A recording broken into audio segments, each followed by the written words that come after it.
Hey, Steve Stine here. Thank you so much for joining me. I get a lot of questions regarding loopers and loop pedals and how they work and that sort of thing. So what I did was I got together with Guitar World and with a company called Singular Sound. Now, Singular Sound makes a pedal called the Beat Buddy that you might have heard of before, and I actually use it in one of these sessions.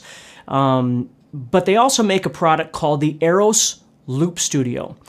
And what I did was I had to learn how to do this. I'd never used the pedals before, and so I thought I would make sort of a video chronology of my learning of these pedals and how they work together and make a video for you about it. So there's actually 4 sequences to this. There's me figuring out how the Loop Studio actually works and setting it up. And then there's connecting the Beat Buddy to the Loop Studio so I could actually get some drums into the Loop Studio. And then the last 2 videos, the third one, what I'm going to be doing is breaking down how to use the pedal in what's called 2x2 mode, which means that you can record 2 individual parts, or individual tracks, excuse me, and then you can record 2 individual parts. So you can have, part 1 has 2 tracks and part 2 has 2 tracks, and of course you can overdub and things like that as well.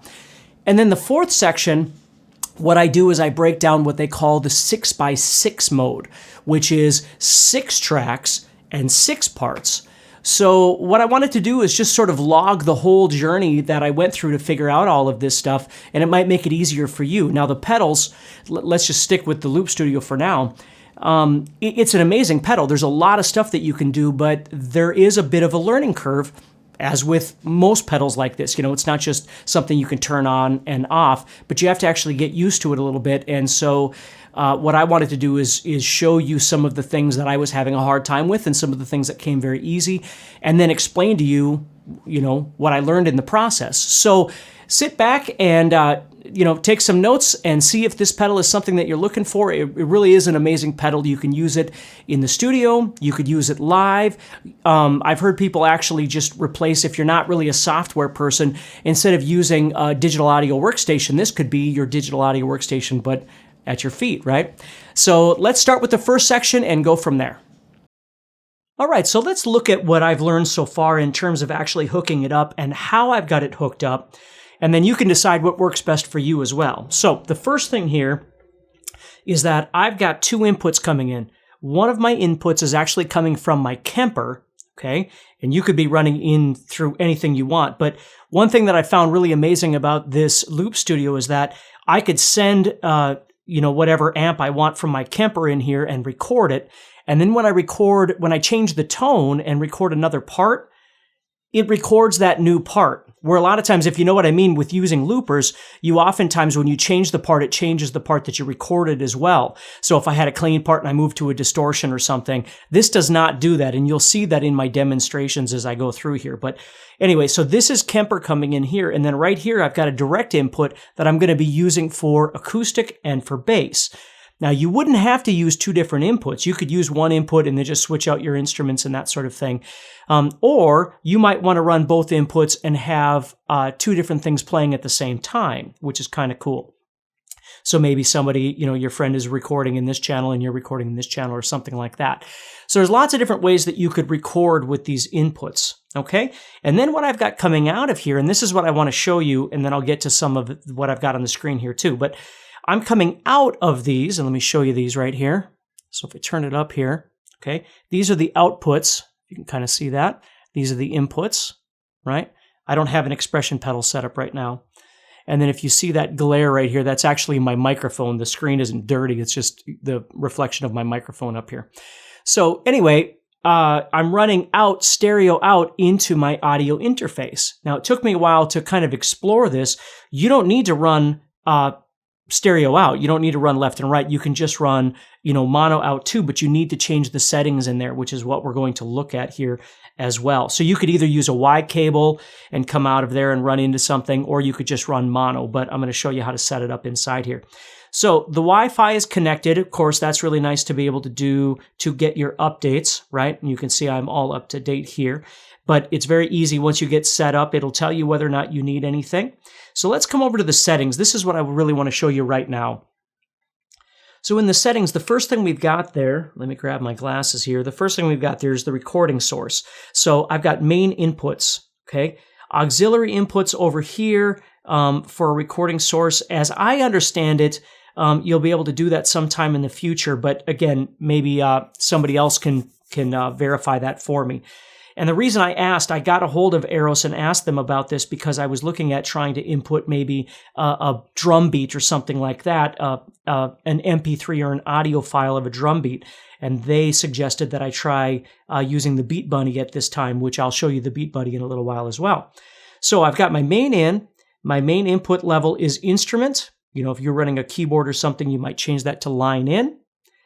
Audio output, this is what I'm talking about. Right now, I've got it set for stereo. If you were only running mono, you'd want to switch that over to mono, okay? But I've got it running stereo right here. So this is going to record to a track, and this is going to record to a track, okay?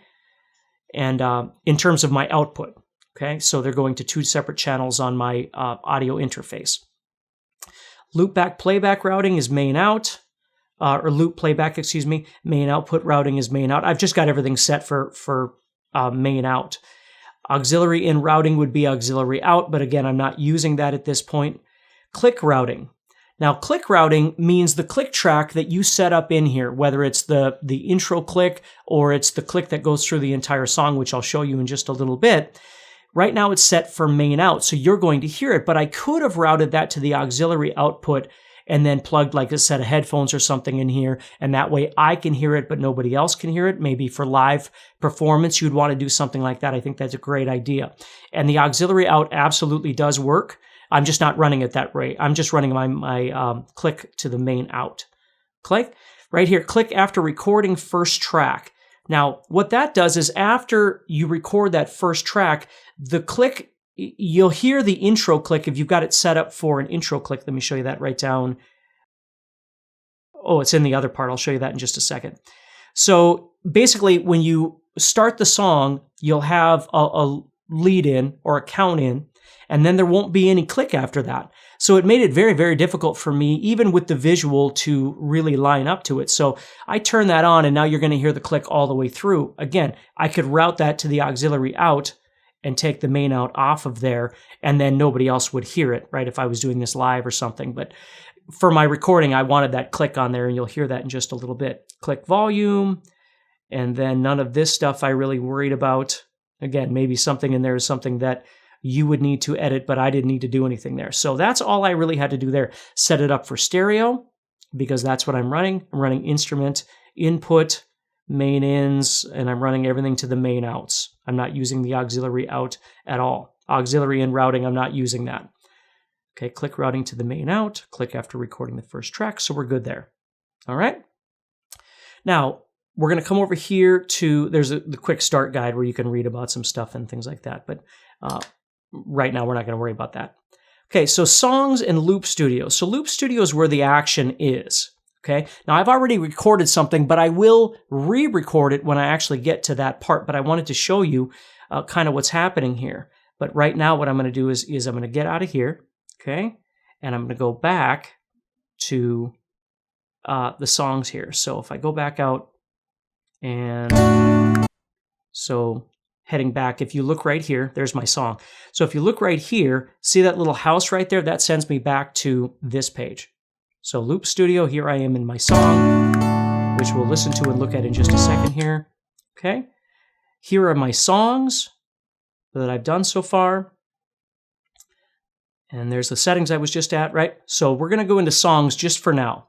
And you're going to see here I can use this scroll bar to go through some different things. And again, I was just testing out some stuff. So the first thing I did here to make things kind of easy, and I'll show you this in a minute here, is what they call the 2x2. Okay, basically what that means is you can record up to 2 separate tracks and you can record up to 2 separate parts. Okay, there is a 6x6, which I'll be showing you as well, where you can record up to 6 tracks and 6 parts. Maybe you don't need that much. The 2x2 is really great when you're trying to do something very quick and on the fly, and you don't need a lot of different sections. I would think live that would be very, very useful. The 6x6 gets a little more involved, so it takes a little more time. But just overall with loop recording and things like that, what I have found, and maybe again you found something different, but what I found is the less looped sections I have, the more involved those sections can be. If you start getting into 6x6, so you're recording 6 different sections, if all the parts are really, really busy and there's a lot going on, sometimes it's really hard to kind of mix that. And it just kind of sounds really, really noisy after a while. But again, you have to explore this and see what you think yourself. So you can see that my Steve 2x2 song is saved on the SD card, okay? And the reason I did that was there's an SD card right here. I wanted to try and see what happens if I save it to the SD card and then I put it in my computer. Is it one file with all of the sounds just on one single wave file, or does it save it as independent files and that sort of thing? And I wanted to check that out before I started this recording. And as a matter of fact, it does save all of my parts individually. So it saves all of the individual tracks. It saves the individual parts of the tracks, and then it saves. So if you have, part 1 and you have 2 parts, and then you have part 2 and you have 2 parts, there's actually 4 recordings, and it saves all of those independently. If you do any overdubs, it saves those independently as well. So you can go back into your computer and you can mix those any way you like, which is really, really cool.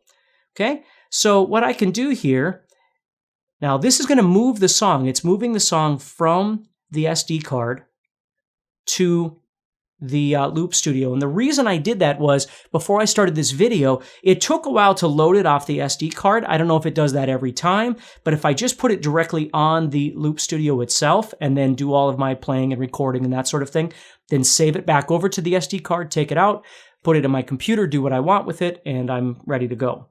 So really, the SD card would be great for, as far as I've found anyway, for transferring the information. But, if you save it on here and then you try and load it, it does take a little while to load. So anyway, in my findings. So let's go ahead. We've got Steve 2x2 set up here. So what I'm going to do is I'm just going to push play. And you can see this button here says play, stop all.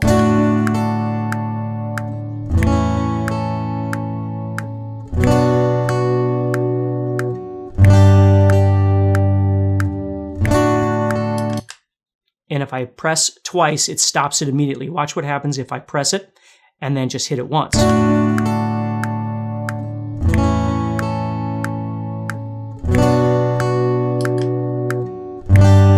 See that? It's blinking. It's telling me that when it gets to the end, it's going to stop. See? And you can see it's closing in. Okay, so if you press it once, it's going to play all the way through that section that you created, and then it will stop. If you press it twice, it will stop immediately. The other thing I want you to notice are the little lines on there which tell you the timing, okay, the tempo. It shows you each beat. New measure.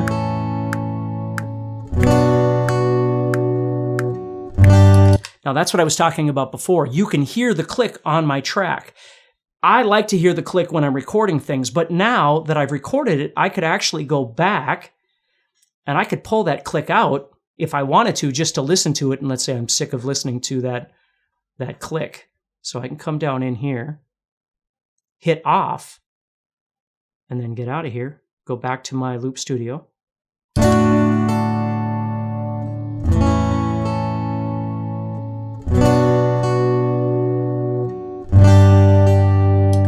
And you can see that the click is now gone. So it's not like it forces itself onto the track at all. You can remove it and it's perfectly fine. And like I said, if you were performing live, it might be nice to have that click, but it's up to you, right? You might send that click through the auxiliary out over on this side into your ears. That way you're hearing the click, but nobody else is. So anyway, that's a pretty cool thing too. So let's go back here. So Loop Studio, what you're looking at is you're looking at track 1 and track 2. And you can see I've recorded both of those, okay?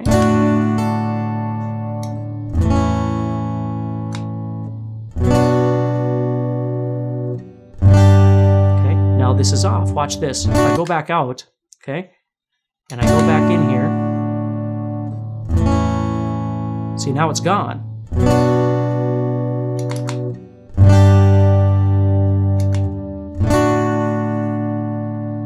I hit it twice, it'll mute it. Okay, you see that? And then it'll play it. Now if I go back to this part here, hit it twice, it mutes it. If I hit it twice again, or once again, sorry, track is back. All right. And I could overdub over the top of it as well, okay? So because you only have 2 tracks in the 2x2 setting, you can actually overdub tracks over the top of it as well, okay? So that's kind of a cool feature. And again, I'll show you that as we kind of move in and I actually start playing, but right now I'm just trying to kind of show you how this goes. So let's say I was playing this part. Now I recorded a second part as well. So watch this. If I press this, watch up there. So it moves here and it shows me I've got 2 tracks and I've recorded both of those tracks here as well. So now let's listen to that part.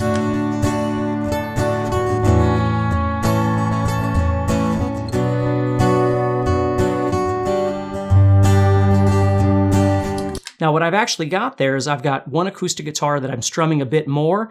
Down here I've got kind of a picking thing, and then I actually overdubbed a little swell thing. And again, I'm going to show you that, but I'm going to show you, I will re-record the whole thing and actually show it to you, but I wanted to show you what this looks like first.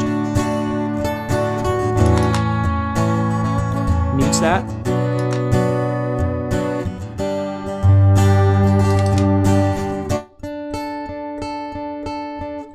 So now you hear that part.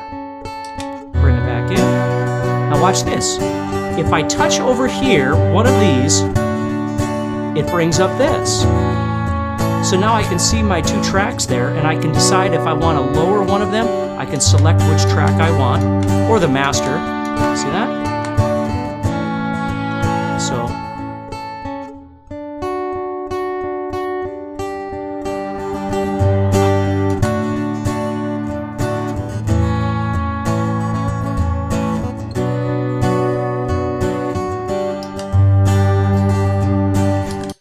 So basically, these control your recording and your overdubbing. This controls moving the sections or the parts back and forth, okay? And this starts or stops everything. This is where it takes a little bit of getting used to over here. But when I start the song, let's say I go back to the first part here, and I want to go to the next part. Now this is showing me how much time it's going to take to get to that next section, but watch what happens when I push this. Now it's telling me it's getting ready to go to that second part, so let's listen. Now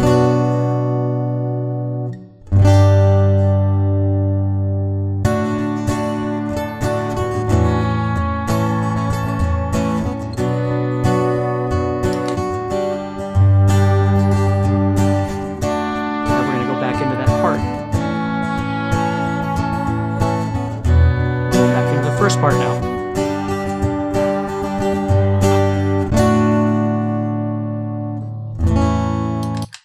Okay, so that kind of shows you the setup of this. Now, if I wanted to do a 6x6 song, I'd have to create a new song. Okay, do I want to save? No, I don't want to save that. I want to keep the other one I had. So let's say I want to do a new song. So I go here and name it whatever, right? So I'm going to name it Song T, just to make things quick. So there's my song, right? Now, if I go in here and look around, though, number of tracks, I want 6x6 instead. Sync tracks by start and length, okay? I just left it at length, but again, you've got to explore this a little bit here. What quantize to measure? Let's go here. Sync tracks length keeps tracks off different lengths synced with each other by making each track a ratio of the longest recorded track. In quantize modes, all tracks will be forced to be any whole number multitude. Okay, well that's fine. So I'm just going to use it at length, okay? I can change my time signature, change my tempo, count in measures. Okay, this is what I use. So I've got it set for 2. Now I'm not actually going to be recording right now because my hands are right here, but I'll show you what it looks like. So now I can see I've got all 6 of my tracks sitting right here. Okay, so when I start recording, I'm going to hit record. It's going to record on that first track. Okay, so I could tap the tempo. I've got it set at 92. It's okay. You'll see MIDI sync is off because I'm not using the Beat Buddy. When I bring that back in, then we can actually start looking at that a little bit too. But so watch. 1, 2, ready, record. I'm going to cancel because I'm not actually recording. But you can see I've got 2 measures of count in that I've set up in my song. I see 6/6, 6x6 I got up there. Tempo, count in 2. I could have done 1, I could have done none, but I've got it set for 2 right there. Okay? So here we go. 2, 3, 4, 1, 2, ready, go. Now it's not going to record anything because I'm not playing, but okay. Then I could move to the next track, start recording. I could start playing. Once it's playing, now again, we're not going to hear anything right now, but once it's playing, I could overdub a second part over the top of that and then play that. I could overdub another part and play that. Okay? So there's just a lot of really amazing things that you can do. It just takes a little while, and the 6x6 took me a little time to get comfortable with, but I just wanted to show you kind of the layout and the things that I found that were really important in terms of setup, time signature, certainly whether I'm using the SD card, whether or not it saved it all as individual tracks, setting up that click to go through the entire song, this thing of setting up mono or stereo depending on what your needs are, and being able to send that click to the auxiliary, just things like that that might help you a lot. All right, so we've now learned how to set up the Aeros Loop Studio. Now what we're going to do is we're going to connect the Beat Buddy to the Loop Studio. And I'm going to give you a link. There's going to be a link in the description that's going to explain to you a little bit more of how to set the Beat Buddy up in the settings. I didn't do that because I didn't want the video to get way too long, but there's a great video by Singular Sound that explains how to set that up, and then what I do is explain to you how to connect it and all that sort of thing. So let's check this out. All right, so next up what we're going to be doing is we're going to be looking at connecting Singular Sound's Beat Buddy to the Aeros Loop Studio. Okay, so what we do here is basically the first thing that you need is this right here, this MIDI sync breakout cable. And what you do is you come out of this MIDI sync right here. This is the cable right here. And then it connects to a MIDI cable. So you still need to have some sort of MIDI cable along with it. So I'm coming out of this. Let me show you that there. So it says out. And then that's going to go into the MIDI in right here. And as soon as I do that, you see the MIDI sync says on. It said off before, now it says on. Now, in order to use the Beat Buddy with the Aeros Loop Studio, you actually need to make sure that you create a new song. If you've got an old song already preloaded like I do and I start trying to use this, it's not going to work. You need to create a new song from the beginning for them to work together. So what I'm going to do here is I'm just going to go in here. Let's go to songs, actually.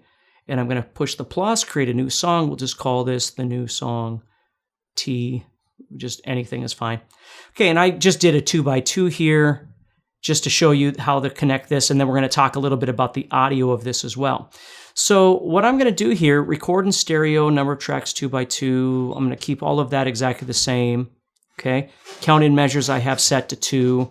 That's all fine. So now in order to hear the Beat Buddy, what I need to do is I need to run out of the Beat Buddy into something. So for instance, in the last session, I was showing you how I was running both channels, left and right channels, into my audio interface. Well, if I have an extra input on my audio interface, I could just come out of this and run into the audio interface or the mixer or whatever it is that I'm using, right? And that would be probably the easiest way to do this. If you don't have that available, okay, and of course you can always run like, you know, a little 1/8 inch cable or something into the headphones if you needed to. But if you didn't have enough inputs available for whatever reason, one thing that you could do, this actually acts as a DI as well. So what I could do is I could set this up. I'm going to go into my song here.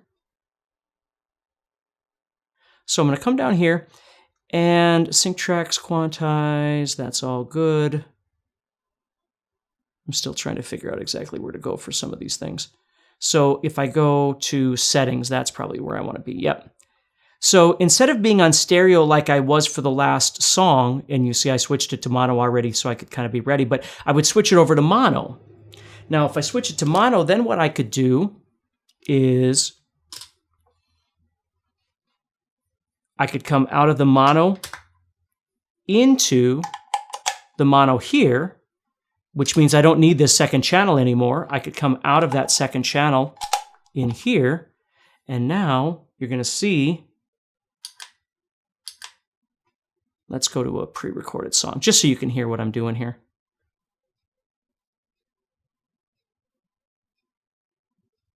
to find a song that has music on it. This one's got music on it. There we go.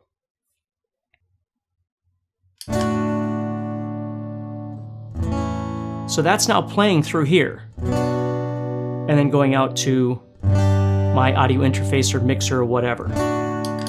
And also, you can hear the Beat Buddy. Now, obviously, at this point, the Beat Buddy is trying to control the Loop Studio because I have it plugged in.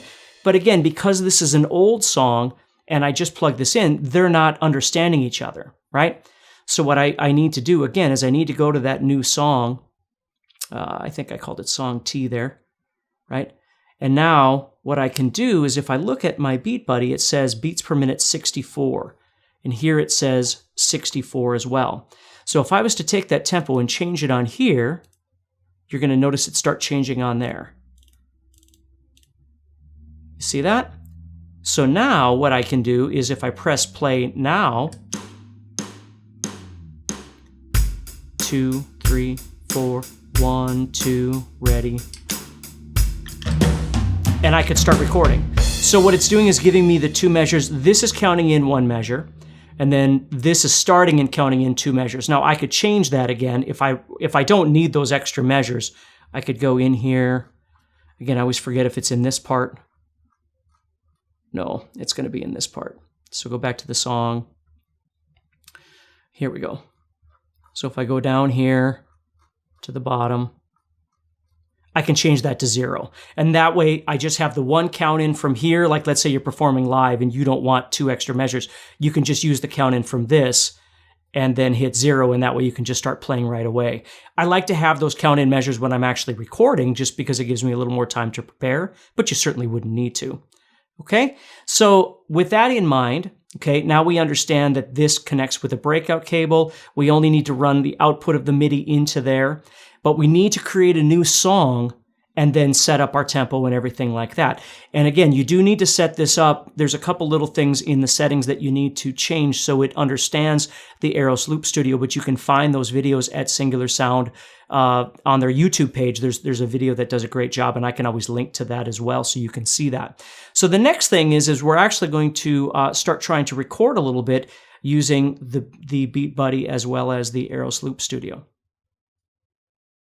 All right, now we've got everything connected. What we're going to do is we're going to start looking at the Loop Studio in what's called 2x2, okay? Which means, again, we've got 2 parts that we can record, separate parts that we can record, change the volumes of, all that sort of thing, independent from each other.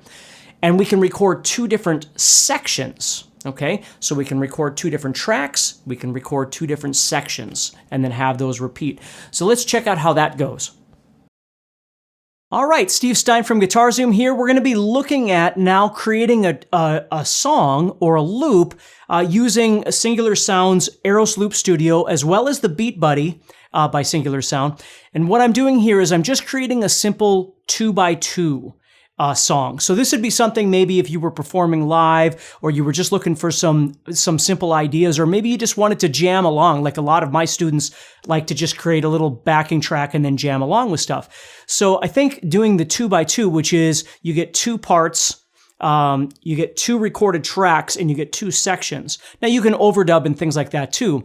But I'm going to, and again, I've done some other videos that you can certainly check out and see me setting those up and all the parts of each of one of those, the loop station and the Beat Buddy. But what we're going to do now is we're just going to put it all together. So you can see I've got my phone here. I'm recording my floor, which is showing you the Loop Studio and the Beat Buddy.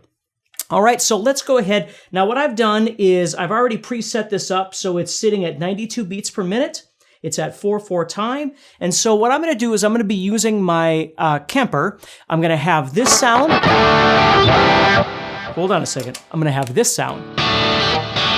That's going to be my guitar sound. I'm just going to create a jam, okay? And then what I'm going to do is on the second track, instead of doing an overdub, I'm going to use the second track to record a bass part. Now, instead of wasting your time, what I've done is just loaded up a simulated bass with my guitar. That way I don't have to switch instruments and all that sort of thing. So I'm just going to use that for my second track, and then that way what I can do is create something that I can simply jam over. Okay?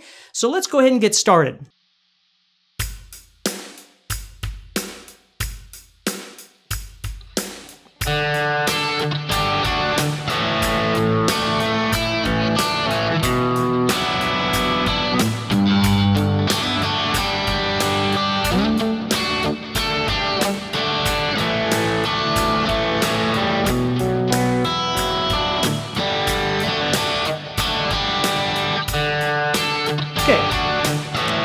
my first part. Now I want to record my second part now.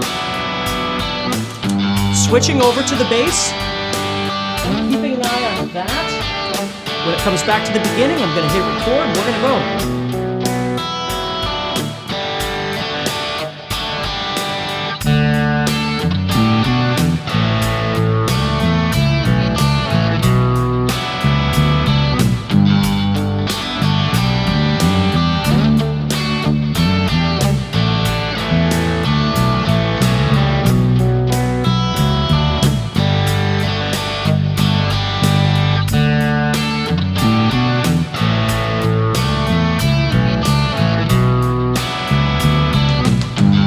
Okay, so I've got both parts recorded, all right? And now what I'm doing is I'm actually running all of these channels into my audio interface just to try and give you the best sound I can. So I'm coming mono out of the loop station, and then I'm coming out of the Beat Buddy as well, and then going into my audio interface separately with those, so I can mix those so they sound a little bit better afterwards in case my drums are too loud or something like that. But of course, I could fix that. Okay, by going in here.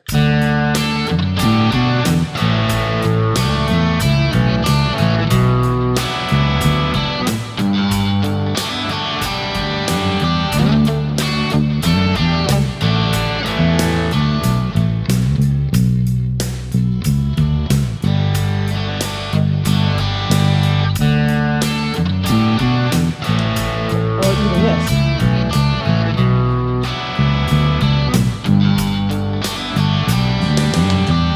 So obviously, if I was performing, this is how I could adjust that, but in post-production, I can just kind of edit that. That's why I wanted to do it this way. So now I've got all these done, so now what I could do is I could just jam along. So I'm just gonna go to a different thing here, just something maybe with a little more distortion, and we'll play. Here we go.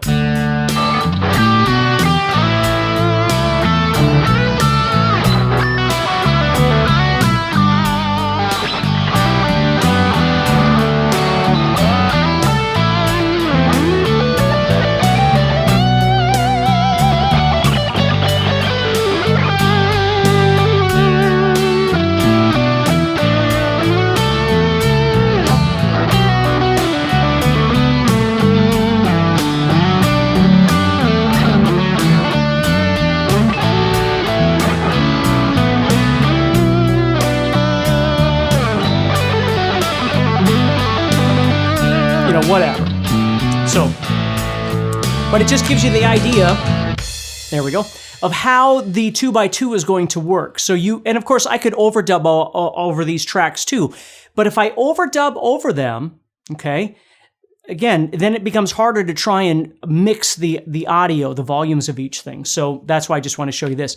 So in the next video, what I'm going to do is I'm going to be showing you how to do this in 6x6.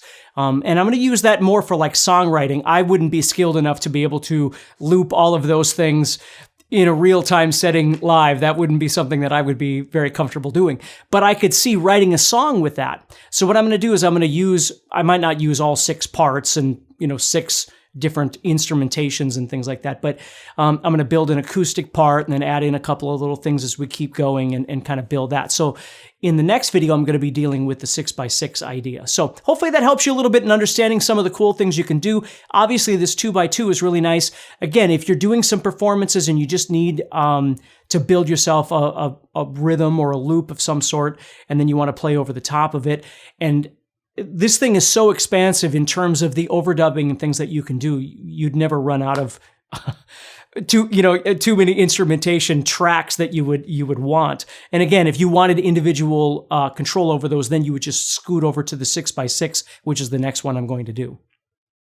All right, now we're at 6x6. And this took a little while to get used to.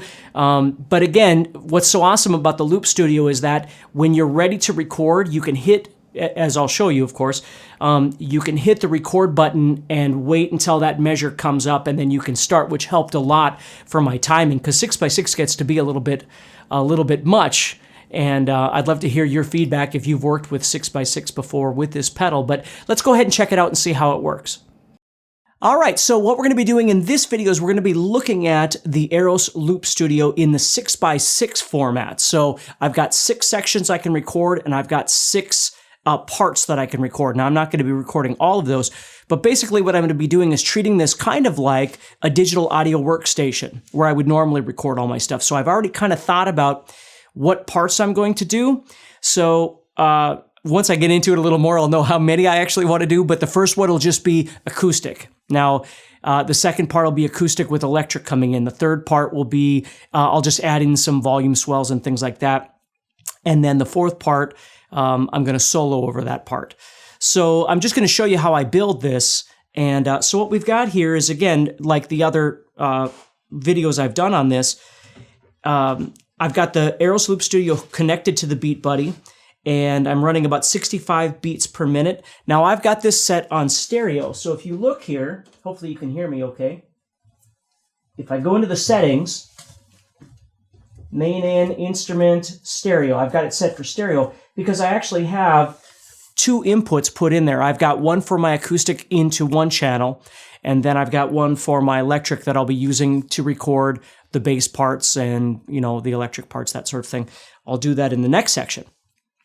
So I'm just running it stereo into my actual recording so you can, or my DAW, so you can hear what I'm doing.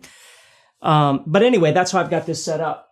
We can see here, if I go into the Loop Studio, we've got 6 parts. You can see those little circles, okay? So if I start this, I've got it set for a 2 measure count in. And again, I discussed that in one of the other videos, right? So I'm just going to cancel that for now because I'm going to start at the beginning and record this whole thing through. So what I'm going to do, and you can always fast forward a little bit, but I want to show you this in real time. I'm going to record this guitar part and change the parts so I can record it all at once and be done with it. Okay? So that's what we're going to do right now. So I'm going to start this thing and we're going to get recording. So here we go. Make sure I got sound, and here we go.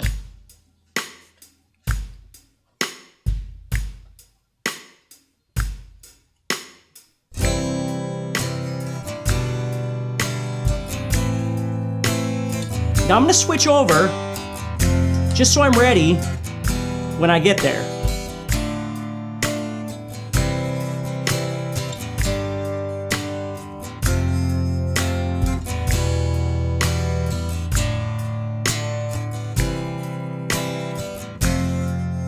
So here we go, next part.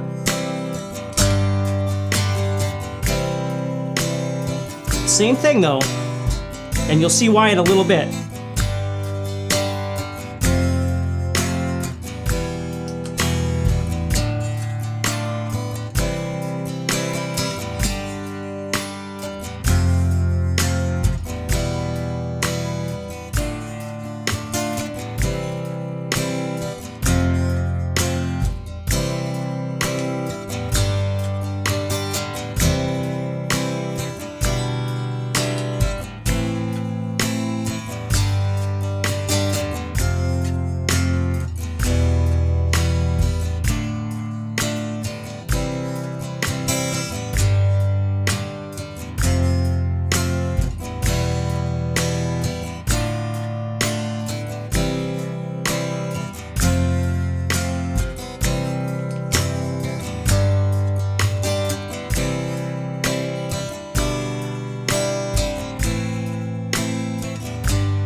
Okay, so that actually went pretty well, I'm glad to say. So basically what I did was I wanted to set up all the parts so I don't have to keep switching back and forth between my acoustic and electric. So in my mind, what I'm thinking is that first part is going to be just acoustic. Then the second part is going to be acoustic and bass. And then the bass is going to continue on for the rest of it. And then the third part, and I'll add guitar in there too. I'll add another guitar part. And then the third part's going to be some volume swells, and then the fourth part I'm going to add in another guitar part. Now again, you can overdub at any time. I'm just not overdubbing because I want individual control of the volume abilities of all of these channels when I get done. Okay? So what we're going to do now is I'm just going to take a quick little break on my end and switch out the guitar, and we're going to record the next section. All right, so now what I'm going to do, I've got my guitar. I'm going to record the bass part, and I'm just recording it with my guitar using a preset or a sound from the Kemper, just to save a little bit of time here. I certainly could grab a bass, but this will just save us some time. So what I'm going to do is I'm going to start at the beginning, and I know that the first part I don't want bass, but I still want to listen to it. And then when it gets to the next part, I'm going to start recording this bass part. Okay, so, and then I'm going to record that bass part through the last 3 sections, because remember, I recorded 4 different sections. So let's have a listen to this.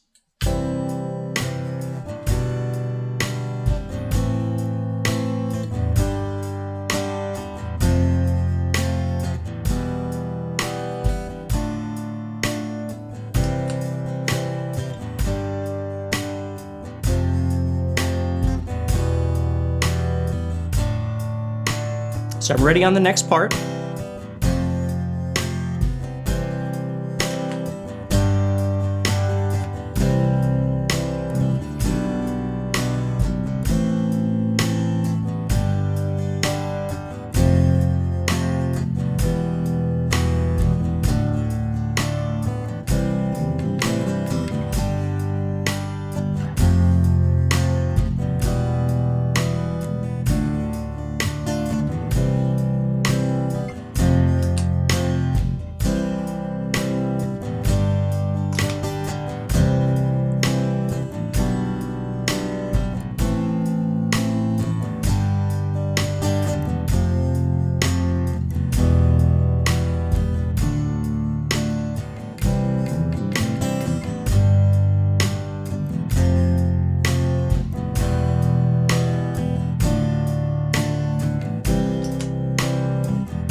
Okay, so if everything went well, if I go back, I should have bass on not the first part, but the second part, right? So let's listen to the first part just real quick here.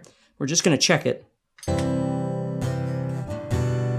Okay, so there's nothing there. So now we go to the second part. There's our bass. Okay, third part, there's bass. And then our fourth part also has bass. Okay, so all of the parts that we wanted to have bass are done. And notice how I did that was while it was recording, okay, I pressed the part that I wanted, okay, and then I waited for it to come toward the end and I hit the next track for recording. And then what I do is sometime in those 8 measures, I just set myself up because there's a lot going on in your mind while you're recording all this, right? So I click it to the next part, select part, I click it down, and that way I'm ready to go. And then once I get to the end of those 8 measures, I just hit the next track to start recording. So it automatically switches to the next part of those 4 parts that I did. And then I'm ready to record that next part, that next track. So now what I need to do is I'm going to go back and I'm going to record guitar tracks right now. So give me a second to change my sound and we'll be ready to go. Okay, so now I've got a sound.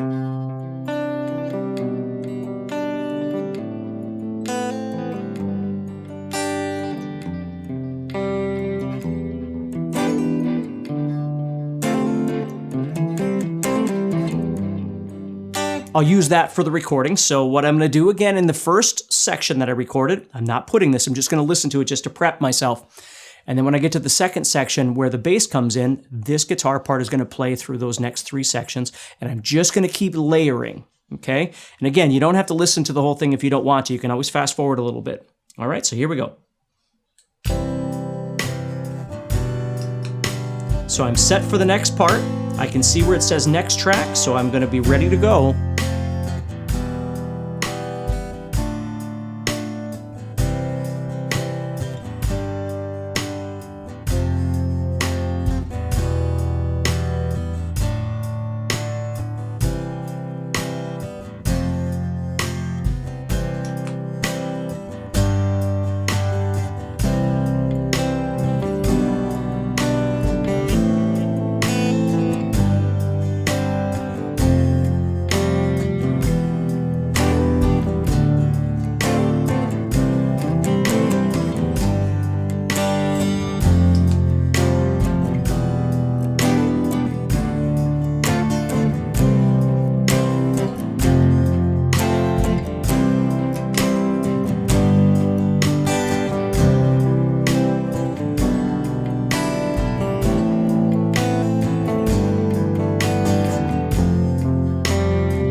Okay, so now I've got that recorded. So now we should be able to go back and double check. So I'm going to go back to the first part here. Whoops, sorry. So there we go. I'm just going to check it. So just acoustic. Go to the second part.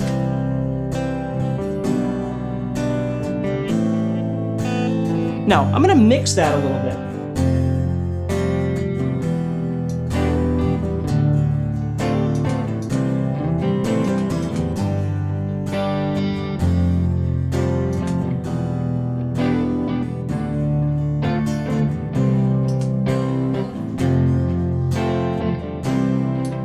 Okay, so now we go to the third part. I should have all of that again, and I do. Okay, go to the fourth part. I have it all again. Okay, so we're good to go. All right, so now what I'm going to be doing is just adding some volume swells, and I want this to happen in the third section, right? The third part.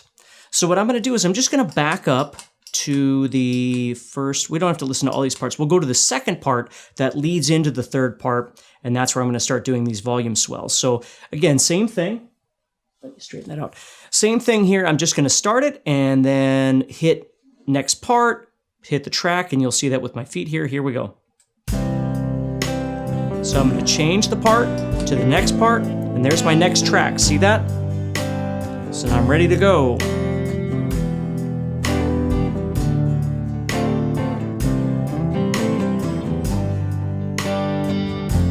See how far we are by looking at these. I know I'm coming to the end. And here we go.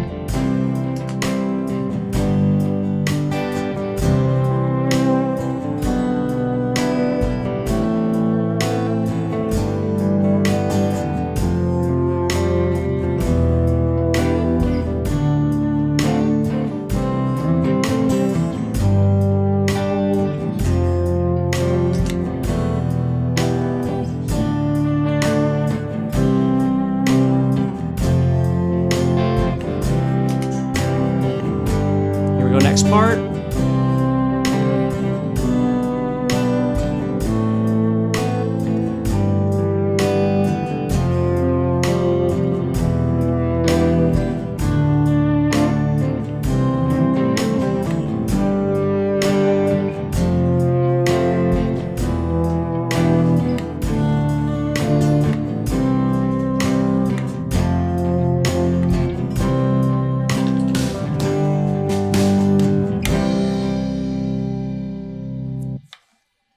Okay, so now I've got that next part recorded. So now the last thing I need to do is just dial in a guitar tone, and I'm just gonna put this on the very last one, okay? So we're gonna go to, we got 4 parts, so we're gonna go to the 3rd part, start there, and I'm gonna lead in with that 4th part. So give me a second to, again, quickly change my tone, and we're ready to go. Okay, so I've got a lead channel kind of dialed in here, and what we're gonna do now, if we go back down to the pedal, the 4th part's the last part, and that's the part I'm gonna record on. So what I wanna do is I wanna go to the 3rd part here, and I'm gonna start playing the drums there again, just to prepare myself, and then I'm gonna record that last track. So here we go.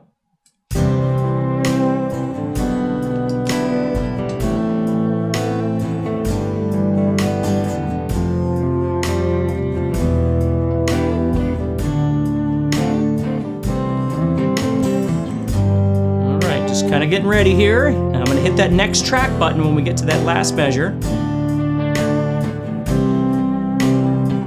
Here we go.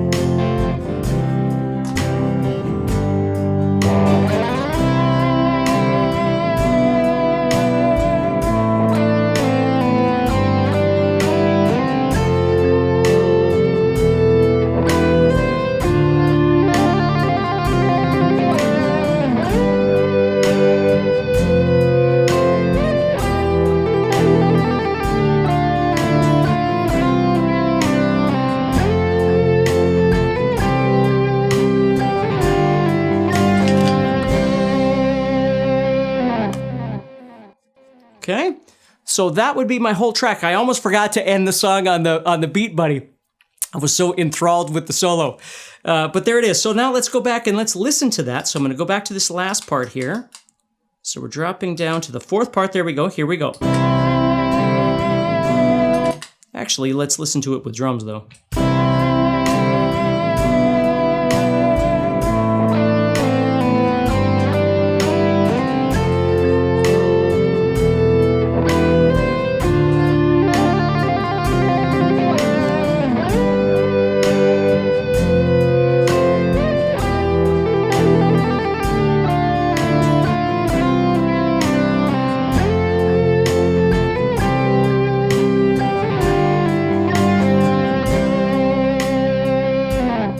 Okay, now, okay, sorry.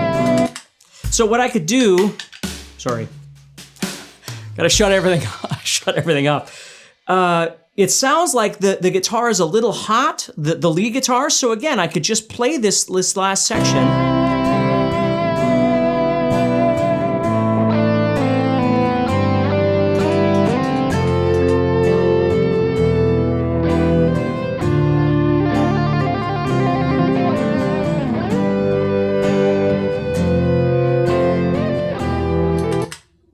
Okay, you see? And I could just adjust it that way. So it's a really, really great setup to be able to do the 2x2 for kind of quick jams or quick recordings to loop over.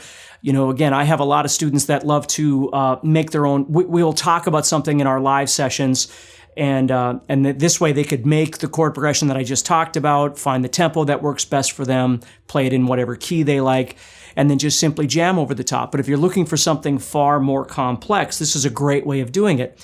Now, do you need the beat buddy? Of course not. You wouldn't need to do it with a drum beat if you didn't want to. You could just use the click track. But I just thought this was really cool to be able to bring these two together and show you how this works. So there it is. Hopefully this helped you a little bit and showed you how both the Aeros Loop Studio and the Beat Buddy, both by Singular Sound works. Great company. They helped me a ton in trying to figure out how this stuff works. This was all new to me. And so trying to get a hold of their customer support was really, really great. So thank you to them, and thank you to you for watching, and hopefully this helps you a little bit. All right, so there you have it, the complete journey for me of learning about the pedals, how to connect them together, how to use the 2x2, and how to use the 6x6. And I'd like to thank Guitar World for allowing me to do this, and of course Singular Sound for providing me with these pedals to show you how this works, okay? So hopefully you enjoyed this, hopefully you learned a little something, and please go check out the pedals and see if it's something that would work for you. So take care, stay positive, and have a great day.